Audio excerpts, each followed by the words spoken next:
In the last video, we saw different ways of being able to insert and delete values from a tree. In this video, I'm going to show you some different iterations that we can do to view the values inside of our tree.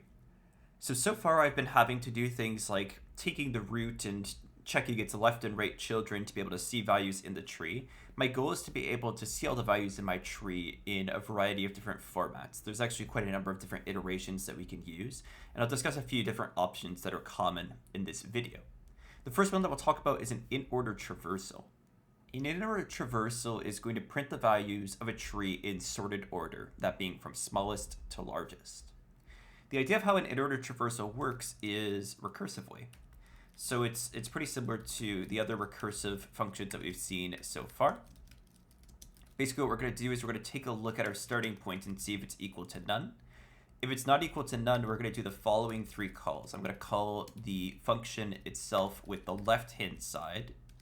I'm then going to print the value that I'm at. After this, I'm going to call with the right-hand side. And that's really all there is to this traversal. I'm also just going to create my starting function, which is just going to call that in-order traversal starting at the root of the tree. So let's think about how this is going to work first before we see it actually running, right? So what happens here is it starts by going to the leftmost node in the tree until it reaches none, right? So basically, if we're looking at this tree over here that I've drawn out, it starts at 50 and goes all the way to the left until it reaches the leftmost node where there's nothing more to the left of it. In this case, that would be 20. It then prints that value, and then it's going to go up one level, right, to the previous thing that was seen. In this case, that is 30, and that will end up getting printed. Then it goes to the right-hand side and tries to find the rightmost value, right? In this case, would be 40. So it would print 40, and then it goes up, once again, back to the root, which is 50. This iteration then repeats. It goes all the way to the left-hand side, giving us the leftmost value. Then it goes up, and then it goes to the right. And you can see that when we follow this kind of iteration, it ends up iterating through in a sorted order. It gets the leftmost, then it goes up to the center to the next value, then it goes to the rightmost, and that ends up giving us an in-order traversal of our tree. And I can prove that that's the case just by running this against this exact tree that I've set up here. When I do this, we'll see that we get exactly the result that I'm expecting. So if I do chapter 7 node.py, you'll see here that I get the values in sorted order. I didn't insert them in sorted order, but I can print them in sorted order just like this. So there you go. We can do that in order. So that's one way that we can iterate through our tree. Now there's two other orderings that we have available to us, and I'm really just going to copy this in order traversal, and I'm going to use this pretty well exactly because it's basically the same calls, just with the ordering flipped a little bit. Before I do that, I just want to make sure to change my function names just so that, I don't end up printing the wrong values or anything like that. So this will be pre-order auxiliary, and I'm going to call this one pre-order. The idea of pre-order, what it ends up doing is it prints out the value first, then it goes to the left, then it goes to the right. So again, you can consider how this is going to work, right? So if we start at 50, right, it will print out 50, and then it iterates all the way to the left, and then it's going to iterate all the way to the right, and then we go through that same printing process, right? So as you're envisioning that, let's take a look at what that ends up looking like when we run it, right? So if we take a look at this output compared to our tree, it will help visualize exactly what's happening. So you see that it prints out the root first, as I said, right? So 50 is the first value. Then what it does is it prints out the root that is to the left of that node, in this case 30, and then it goes down to the left-hand side 20, and then it goes to the right-hand side of that node.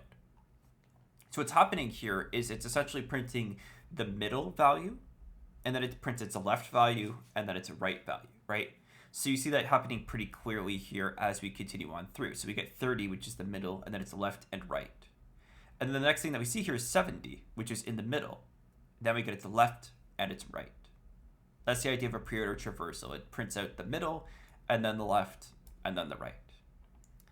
And then as we're picking up on the pattern here, the last sort of traversal that we have in this format is a post-order traversal.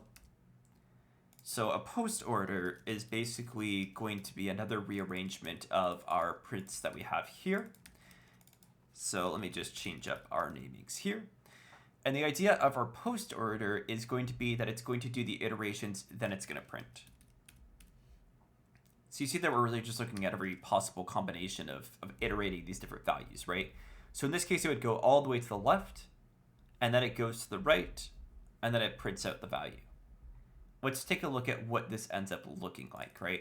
So if I do a post order on this tree here, what we end up getting is the following. We get 20, 40, 30, and it's 60, 100, 70, 50. So a few things that you'll notice here. First off, that the root was the last thing that was printed. What ended up getting printed was the leftmost, followed by the rightmost, followed by the middle. So you see we get 20, 40, 30, and then the leftmost, 60, right?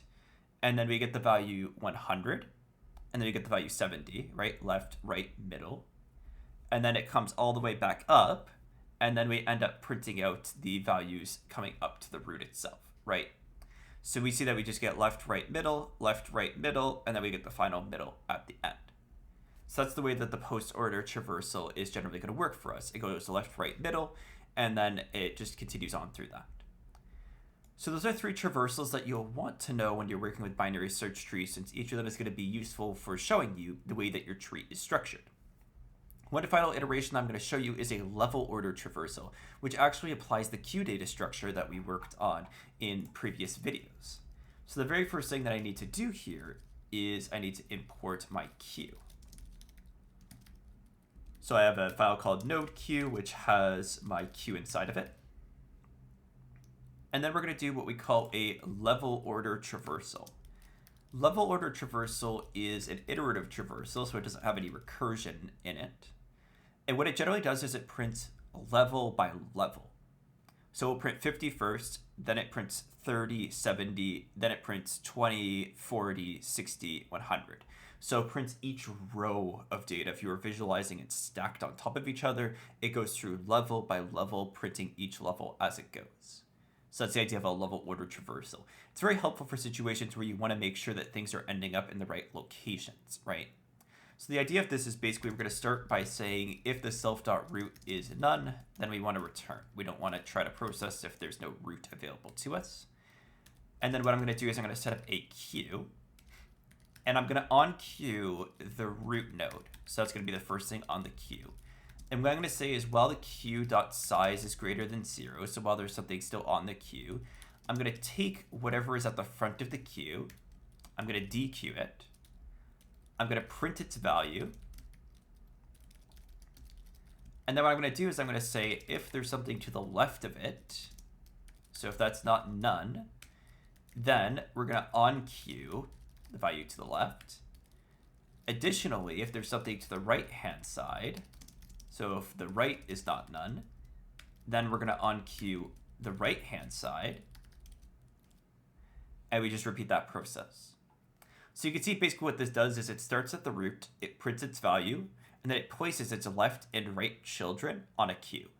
Then what's going to happen next in this example here, for instance, is that we'd be at 30 next, right? Since that was the thing that was added to the queue that was what was added to the queue first, right? Since we're in FIFO.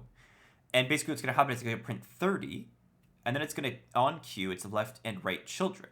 Then we go to the next set. The next thing on the queue would be 70, the thing to the right of the root, and we repeat that same process. And you see that the queue maintains the ordering of things so they print inside of that level order, and that allows us to see the data level by level. And let me just show you the output of this so you can see that this actually does work, right? So when we run this, you'll see that we get 50, and we get 30, 70, 20, 40, 60, 100. So we can actually print level by level. So these iterations are really helpful for you to be able to see the values that are on your tree. And generally, there are common implementations that you'll see inside of the tree. And you may get asked them in things like interviews and this sort of thing. So they're helpful to understand the different iterations that exist for your tree in these cases. So this gives you a way of iterating the tree. We now have ways to be able to add and delete values as well as iterate values through the tree. So now we can start to take a look at some different problems that involve trees as the main data structure involved in them. So thanks so much for watching this video, and I'll see you in the next one.